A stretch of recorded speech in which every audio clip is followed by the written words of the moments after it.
Manny Pacquiao. Na sa akin lang, may training kami sa coach ko. Siyempre, 'pag nakita ng coach mo na tapos na siya mag-training, kung anong gusto mo, okey lang sa kanya kasi alam niya na kaya mo pa, oo. Kasi siyempre ayaw din ng coach na siyempre maano ka, yung katawan mo mapagod ka, pero may ano siyempre may sikreto din kami every boxer sir.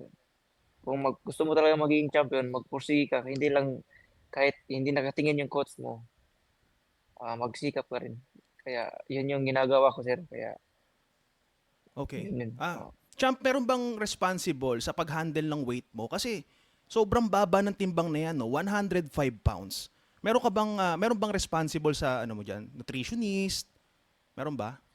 Sa ano sir, kasi sa experience, si Coach Michael Domingo, siya yung nagpaano sa amin sir, nagluluto. Ano, all in na yung coach ko. Kaya thank you so much Coach Michael All Domingo. around, okay. All Coach around na. Domingo, Siya pa yung, minsan siya pa nagmamassage sa amin.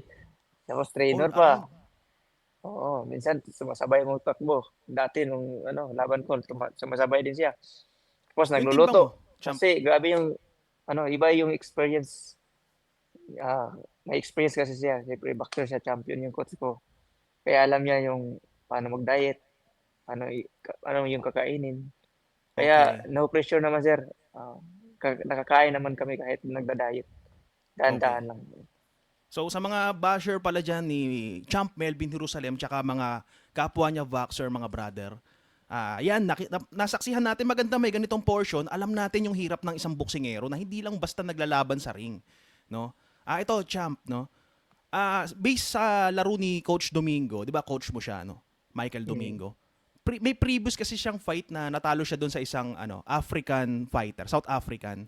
Meron ba siyang naibigay sa iyo na payo? Kasi ang kalaban mo ngayon, South African, meron ba siyang naibigay na payo na ito ang dapat ingatan, ito ang susi sa panalo, ito yung weakness, may ganun ba? Yung mga laban na ni coach hindi ko tinitignan yung talo niya sir, yung panalo ko yung tinitignan, eh. Okay. So Paano yung niya learnings, tutulunin yung kalaban, okay. mm. Alamin natin yung learnings Kaya ni yung na-share niya sa inyo na learnings ni Coach Domingo. Meron ba? ano sir, kasi kami mga boxer iba-iba kami ng style. Hindi yun binabago ni coach, dinagdagan lang niya, may binibigay sa amin. Kung ano yung makita niya, magsa-shadow ka lang sa ring, makikita niya kung anong style ng boxer kaya sasabihin niya, "Hindi kita babaguhin, dadagdagan natin tapos mag-more training tayo." Kaya may bigay sa'kin si coach sa'kin na dinagdag maraming tapos yun, binabalik-balik namin, in-improve namin. Iba-iba Okay. sa amin sir, oo. Wala ka pang nakalaban no na South African, tama? Wala pa, wala pa. Okay. So itong kalaban mo rito, Southpaw, tingin mo ba hindi ka mahihirapan dito? Kasi si Colazo, Southpaw din eh. Hindi kasi halos kalaban ko southpaw yan, kaya ano lang, Okay. mm. Si Shigioka, Yung Southpaw rin ba yon? southpaw din, yung si Castillo Okay. southpaw So, din. ibig sabihin, yung fight mo kay Colazo, ang malaking impact nun, altitude lang talaga. Kumbaga, hindi pa sanay. Iba yung US, no? Altitude. Oo sir. Iba yun? Iba ba yun Pero sa ano? Sa Japan? Iba, para lang alam ng mga boxers tsaka mga viewers na hindi sila basta bash lang ng bash, no? Ano yung altitude sa US, sa Japan? Ano yung pinakamahirap na altitude o iba place? talaga sir kasi parang tumatakbo ka sa bundok, yung pinakatuktok. Tapos dun mo mafi-feel na yung tinga mo parang hindi ka na makakarinig dahil sa ano ng altitude. Mm. Yun yung sa ano, sa ibang bansa So, pinakamahirap na US na altitude. yun sir, yun sir. Pero next time kung makalaban kami dun wala ng problema kasi nakakuha na kami ng visa. Kaya Okay. anytime na pupunta kami dun, pag sabi ni boss, makapunta kami dun.